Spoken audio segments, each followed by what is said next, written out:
Assalamualaikum warahmatullahi wabarakatuh. Analisis kausalitas dalam penelitian eksperimen.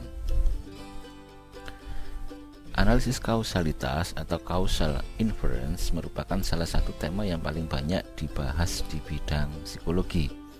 Bahkan dalam bukunya Shadis, Cook and Campbell melibatkan nama causal inference dalam judul bukunya. Tapi sebenarnya ada banyak juga tokoh-tokoh yang mengembangkan teori-teori mengenai causal inference seperti Rubin maupun Bird. Video ini hanya membahas tentang salah satu teknik analisis saja untuk melakukan causal inference terhadap penelitian eksperimen. Sebelumnya saya harus menekankan bahwa kita harus pada pemahaman yang sama mengenai sesuatu yang dikatakan sebab akibat. Ada yang mengatakan sebab akibat itu adalah didapatkan dari manipulasi maupun tidak didapatkan dari manipulasi yang biasanya dilakukan dengan randomize. Namun di luar itu ada pemahaman yang lain yang mengatakan bahwa kausalitas tidak harus dilakukan dengan manipulasi. Misalnya pendapat dari Pearl, dia mengatakan bahwa causation without manipulation, ya dicontohkan di sini misalnya pasang itu karena bulan, adanya suku-suku membuat adanya diskriminasi dan sebagainya. Dia mengatakan bahwa ada satu mekanisme yang menentukan satu variabel mempengaruhi secara kausal variabel yang lain. Pandangan ini tidak kita pakai dalam video ini karena kita menekankan bahwa kausalitas disebabkan adanya manipulasi melalui eksperimen. Salah satu yang perlu kita pelajari untuk memahami teknik analisis kausal yang nanti akan dipaparkan di video ini adalah kita harus memahami bagaimana melakukan analisis regresi dengan variabel dummy. Kasus yang kita pakai adalah dengan desain ini, ada dua kelompok, yaitu kelompok kontrol dan kelompok perlakuan. Kemudian masing-masing diberikan dua pengukuran atau observasi. Kelompok kontrol tanpa ada perlakuan, sedangkan kelompok perlakuan mendapatkan perlakuan. Dari sini ada banyak analisis yang bisa dilakukan, gain score, analisis kovarian, dan yang kita bahas di sini adalah analisis kovarian tergeneralisasi atau generalized analysis kovarian. Dua hal ini sudah saya buat videonya bagaimana menganalisis dengan menggunakan gain score dan analisis kovarian serta alasan untuk memakai prosedur analisis masing-masing pendekatan tersebut. Analisis kovarian tergeneralisasi dijelaskan oleh Steyer dalam bukunya mengenai kausalitas, dan salah satunya adalah tulisan saya yang membahas masalah faking dengan menggunakan teknik analisis ini. Pada tulisan ini saya menerapkan generalized analysis covariance untuk menguji efek individual differences terhadap faking. Berikut ini adalah penggunaan variabel dummy dalam penelitian eksperimen melalui analisis regresi. Variabel dummy adalah variabel yang merupakan hasil transformasi dari data kategorikal menjadi data dikotomi. Misalnya jenis kelamin pria adalah 0 dan wanita adalah 1. Atau dalam penelitian eksperimen kita buat kelompok kontrol karena tidak mendapatkan perlakuan, kita kasih kode 0, sedangkan kelompok eksperimen kita kasih kode 1. Berikut ini contoh persamaan regresi yang menggunakan kelompok kontrol dan kelompok perlakuan. Kita asumsikan X ini adalah kelompok, sehingga ketika kelompok kontrol maka V-nya adalah Y sama dengan B0 ditambah 0, sedangkan kelompok perlakuan Y sama dengan B0 ditambah dengan B1. Nah, disinilah ada satu semacam selisih yang menunjukkan adanya sebuah perbedaan dari kelompok kontrol dan kelompok eksperimen. Jika B0 ini didapatkan dari adanya sesuatu yang bersifat alami, Kemudian di dalam persamaan ini sesuatu yang bersifat alami ditambah dengan sesuatu yang didapatkan dari perlakuan. Sebagai contoh, kita melalui analisis sudah mendapatkan informasi mengenai persamaan regresi yang kita dapatkan. Misalnya Y ini adalah motivasi untuk belajar. Kita dapatkan motivasi belajar adalah 20 ditambah 3X, sedangkan X ini terdiri dari 2, yaitu 0 untuk kelompok kontrol dan 1 untuk kelompok eksperimen.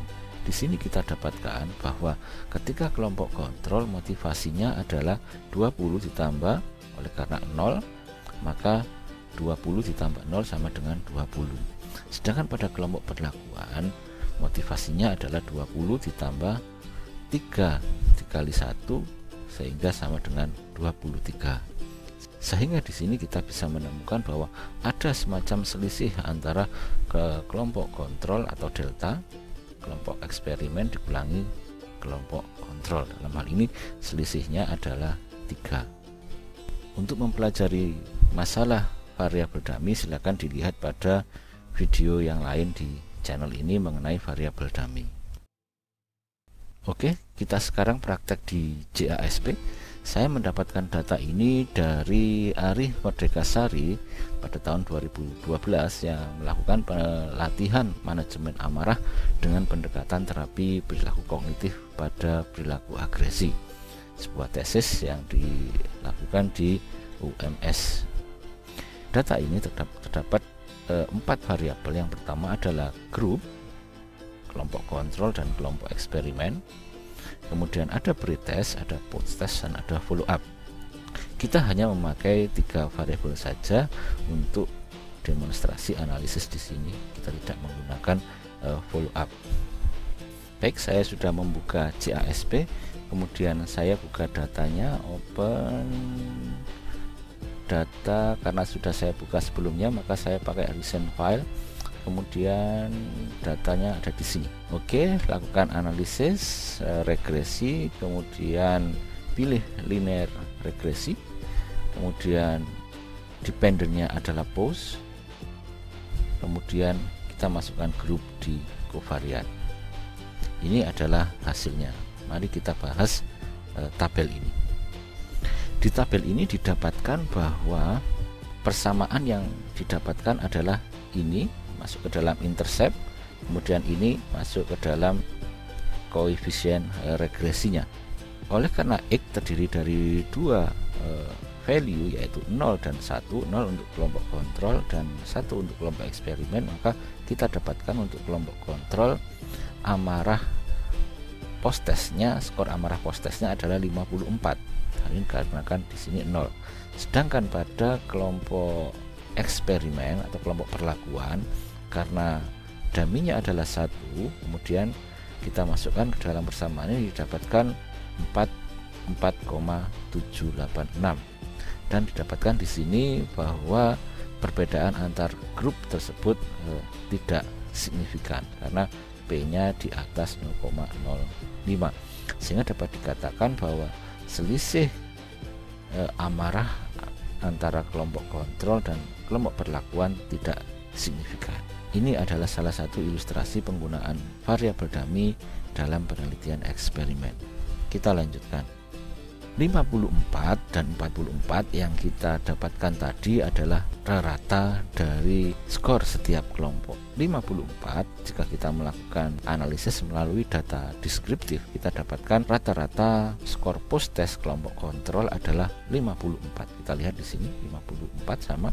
Kemudian rata kelompok eksperimen adalah 44. Kita lihat di sini juga sama. Nah, ini dan ini. Sehingga dapat dikatakan bahwa skor Y yang didapatkan dari analisis regresi dengan menggunakan variabel dummy adalah rata dari masing-masing kelompok. Berikut ini adalah analisis kovarian yang merupakan salah satu alternatif dari analisis dalam penelitian eksperimen. Di sini kita lihat post-testnya sebagai variabel dependennya, kemudian variabel bebasnya atau variabel independennya ada 2, yaitu grup, ini adalah kelompok kontrol, kemudian ini adalah kelompok eksperimen. Kemudian pretest kita libatkan sebagai covariat atau variabel yang dikendalikan efeknya dalam sistem analisis yang kita pakai di sini.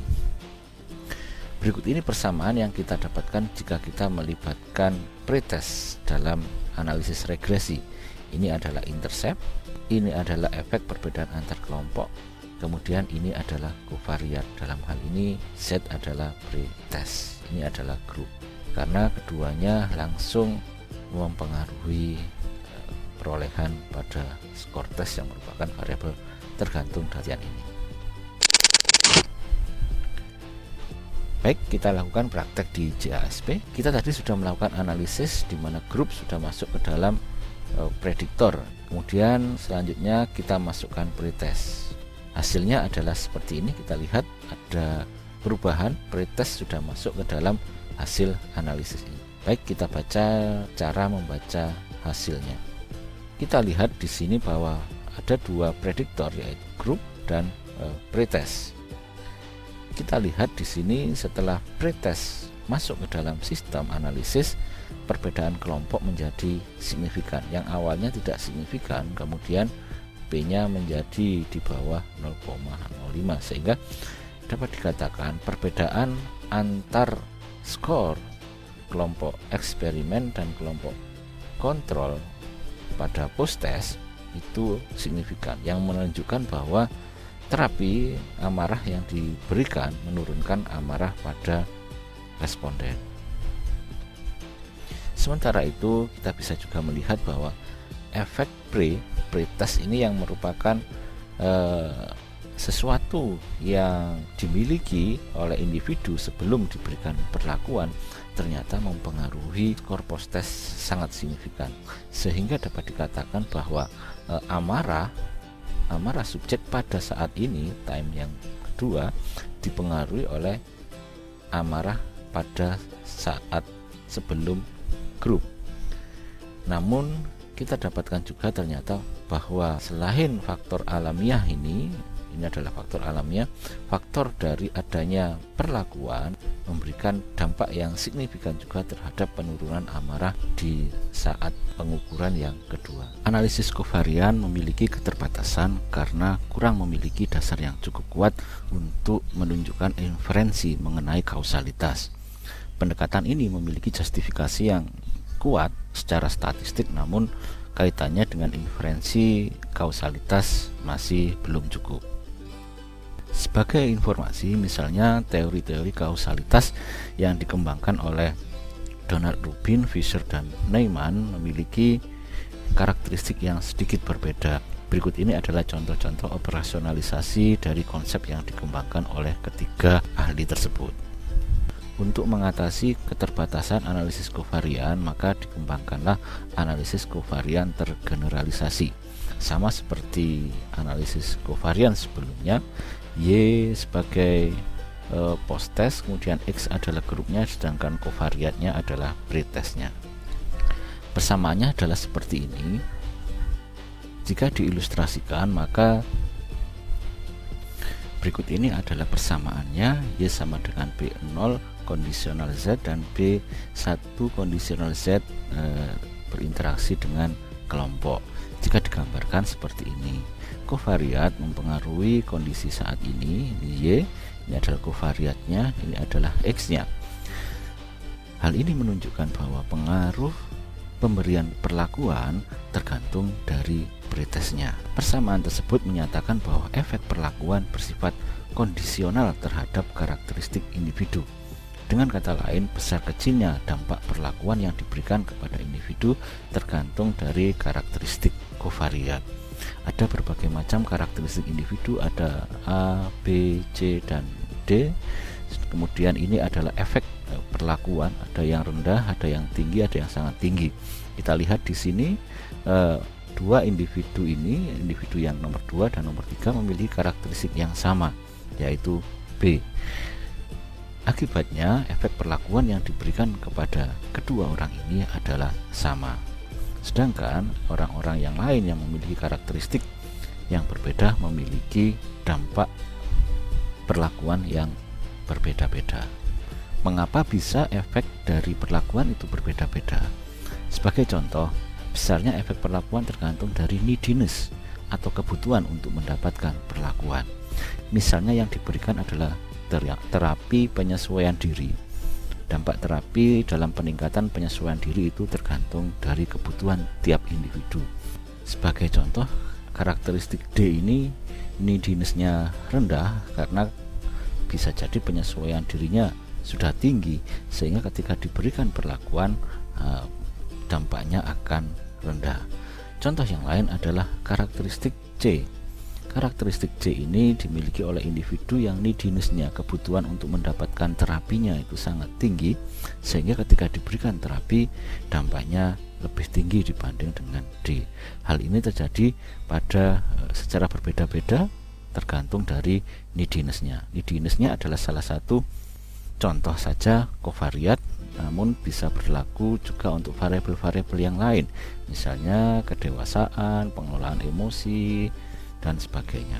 Berikut ini adalah rumusnya. Jadi G0 kondisional Z dan G1 kondisional Z. Y ini adalah skor post test, skor yang didapatkan setelah perlakuan diberikan. Kemudian ada fungsi G0 dan fungsi G1.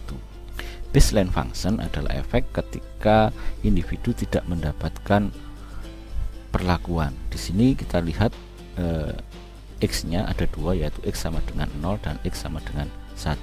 Ketika X sama dengan 0, maka misalkan ini adalah kelompok kontrol, maka sama dengan G0 ditambah 0. Hal ini dikarenakan X-nya 0. Akan tetapi jika itu adalah kelompok eksperimen, maka di sini G0 ditambah dengan G1. Karena X-nya adalah 1, sehingga G1 ini bisa muncul. Namun di setiap G ini tergantung dari kovariat masing-masing. Berikut ini adalah contoh persamaan yang kita pakai untuk melakukan analisis kovarian tergeneralisasi. G0 ini adalah fungsi baseline, yaitu kondisi ketika individu belum mendapatkan perlakuan. Jadi kondisi awal, makanya dinamakan dengan baseline.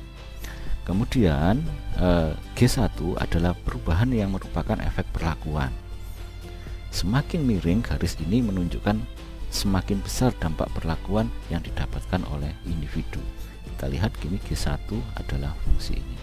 Fungsi ini belum menunjukkan adanya pengaruh dari kovariat. Oleh karena itu kita perlu menjabarkan lebih lanjut ini G0 tergantung dari kovariat. Saya ulangi lagi, baseline function. Baseline function adalah kondisi awal individu sebelum mendapatkan perlakuan. Semakin besar baseline menunjukkan semakin tinggi level skor awal individu. Sini bervariasi, ada yang tinggi, ada yang rendah. Kemudian efek function menunjukkan besarnya efek perlakuan. Semakin curam garis ini menunjukkan semakin besar efek perlakuan yang diberikan. Simbol Z ini menunjukkan bahwa besarnya baseline atau G0 dan efek perlakuan atau G1 tergantung dari karakteristik individu, sehingga menjadi bervariasi. Hal ini menyebabkan analisis yang kita lakukan tersebut dapat dikatakan sebagai analisis perlakuan kondisional. Kondisional artinya tergantung dari. Kita lihat G0 bervariasi. Jika dijabarkan, kita lihat G0 tergantung dari Z. Kita lihat di sini untuk orang yang memiliki Z sebesar 1, maka akan sama dengan G0 tambah G0 kali 1 dan seterusnya. Adanya variasi G0 ditunjukkan dengan penjabaran fungsi baseline menjadi persamaan turunan ini. Sementara itu pada G1 juga bervariasi yang tergantung dari Z. Kita lihat ada orang yang skor Z-nya 1, ada seorang yang Z-nya 2 dan seterusnya. Jika digambarkan maka akan seperti ini. Baseline individu sebelum mendapatkan perlakuan tergantung dari karakteristik individu. Ada yang G-nya sampai segini, ada yang G-nya sampai segini, ada yang G-nya hanya segini, dan sebagainya. Ini tergantung dari Z. Demikian juga pada efek perlakuan. Ini efek perlakuan ketika tidak ada perlakuan yang diberikan atau pada kelompok kontrol. Kemudian dengan adanya perlakuan yang diberikan, maka muncullah G1. Besarnya G1 ini juga bervariasi tergantung dari Z. Apakah Z itu? Z adalah karakteristik individu. Average treatment effect.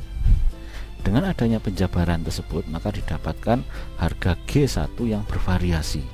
G0 juga bervariasi karena skor kovariat individu bervariasi. Ada yang 1, ada yang 2, ada yang 3, dan seterusnya. Jika dimasukkan ke dalam fungsi, maka muncullah efek-efek yang berbeda-beda ini. Ada yang mendapatkan efek 14, ada yang mendapatkan efek 18, ada yang mendapatkan efek 22, sehingga didapatkan rata-rata efek yang dinamakan dengan average treatment effect, yang simbolnya adalah expected G tergantung dari Z. The average treatment effect adalah ukuran untuk menunjukkan seberapa besar treatment atau intervensi dalam randomized eksperimen itu berhasil. Oke, kita sekarang praktek dengan menggunakan program EffectLite. EffectLite dapat menggunakan basis R, sehingga kita sebelum melakukan instalasinya harus mendownload R terlebih dahulu.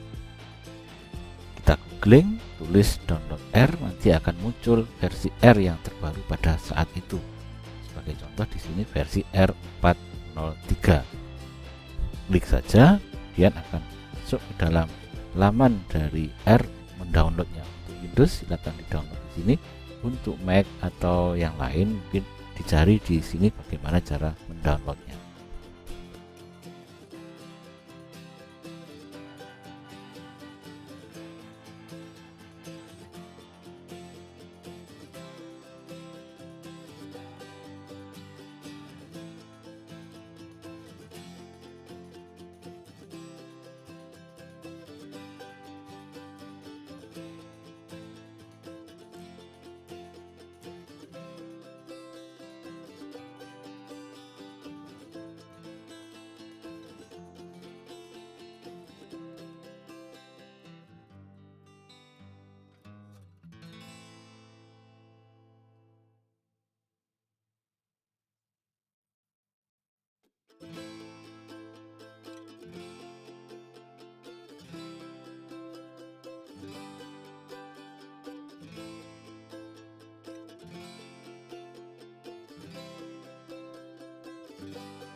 Kita sudah masuk ke dalam Windows EffectLite.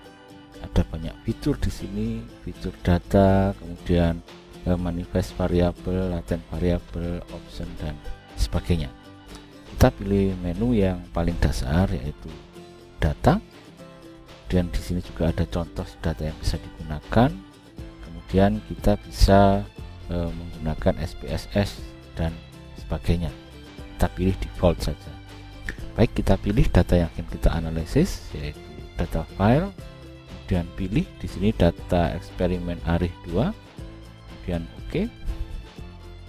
Nah, di sini muncul data yang akan kita analisis. Kemudian kita masuk ke tab selanjutnya.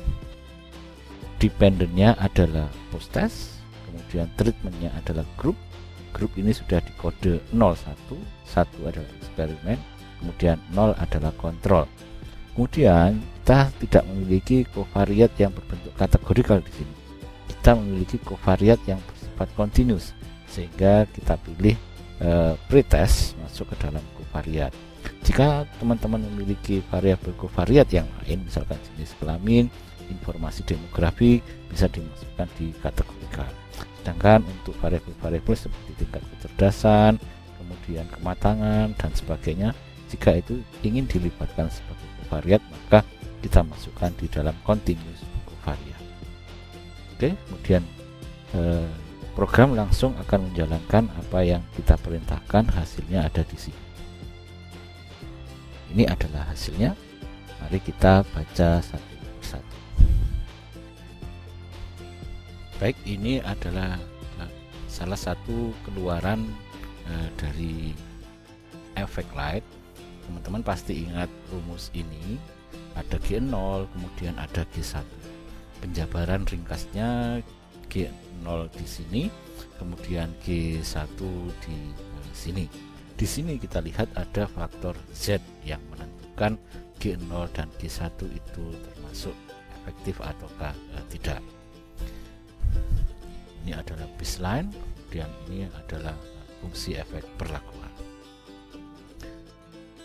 Kita lihat di bagian uji hipotesis, di sini adalah H0, sehingga dapat dikatakan oleh karena null hipotesis, hipotesisnya adalah tidak ada rata-rata efek perlakuan yang disimbolkan dengan expected value dari G1 itu sama dengan 0. Artinya pada individu A, pada individu B, pada individu C secara umum rata-rata efeknya, rata-rata G1-nya adalah 0.